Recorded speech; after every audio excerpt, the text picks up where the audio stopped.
The Securities and Exchange Commission (SEC) has been very stringent when it comes to regulating cryptocurrencies. Nevertheless, we have now received substantial evidence that they have already allowed Bny Mellon, which is one of the largest banks in the United States, permission to begin dealing with Bitcoin and other cryptocurrencies. This is a really significant matter, and if you can believe it, it is in line with what Ripple is all about. Since a considerable amount of time ago, just recently, the Chief Technology Officer, David Schwartz, published an article in which he asserts that hardly no cryptocurrency is now being used for banking transactions. He believes that XRP has a greater chance than many others due to the fact that it is simple to acquire, belongs to the top 5 in terms of market size, has cheap costs, and produces results in a short amount of time. The same reason why David Schwartz does not believe that any other cryptocurrency is now being used for payments is the reason that he does not believe that XRP is being used for payments.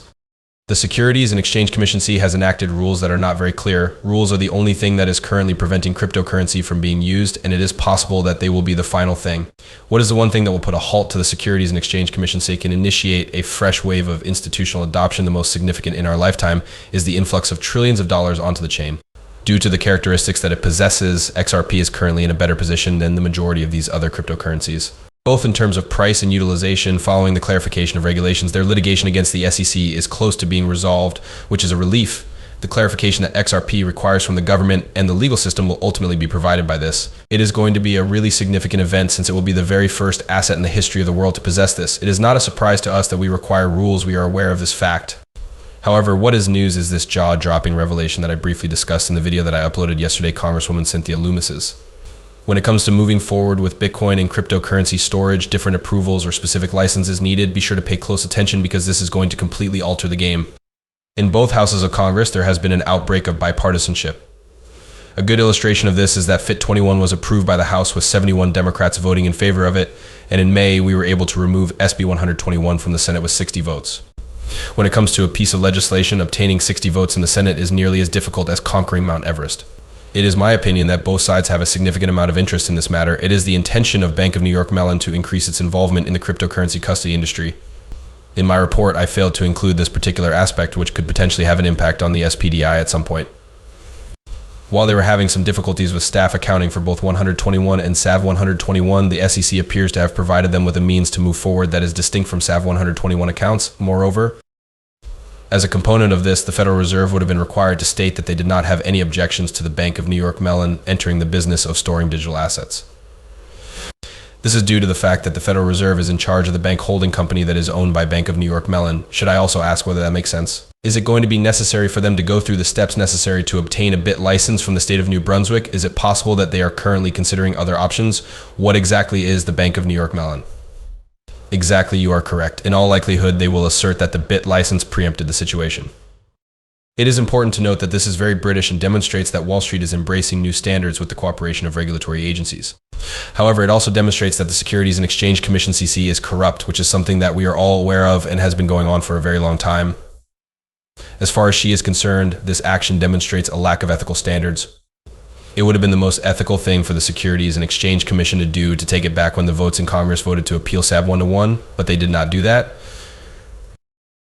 They made the decision to grant special authorization to a few large banks that had established ties which enabled them to stay ahead of the curve.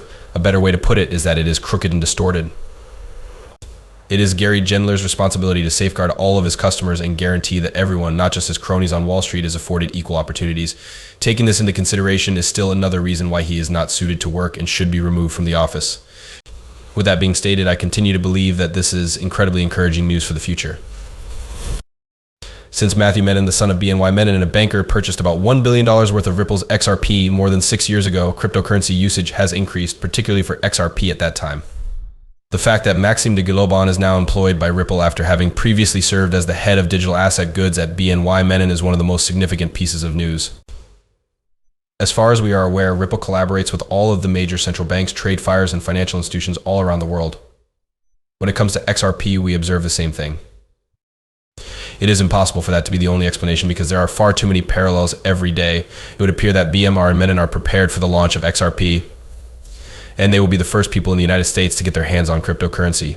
Due to the fact that the decision about the case and the potential settlement deal are only 2 weeks away, it is believed that Mellon will be able to view XRP in the near future. The fact that Grayscore and Robinhood have relocated is already common knowledge. The case was initially launched against them and they initially avoided XRP, however, now they are coming forward with their information.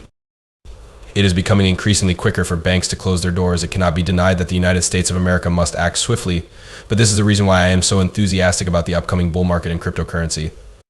Because I believe that it will be the most unpredictable and explosive market that we have ever witnessed, I have created a Discord room that anyone can join at no cost so that they may discuss the market. There are 340 of us. We are all putting in a lot of effort right now in order to achieve financial independence. As we continue to learn and develop on a daily basis, we invite you to become a part of our family. We will be the ones to describe ourselves below. As we can see from this piece written by Chad Steenberg, there are currently 134 countries that employ digital currencies.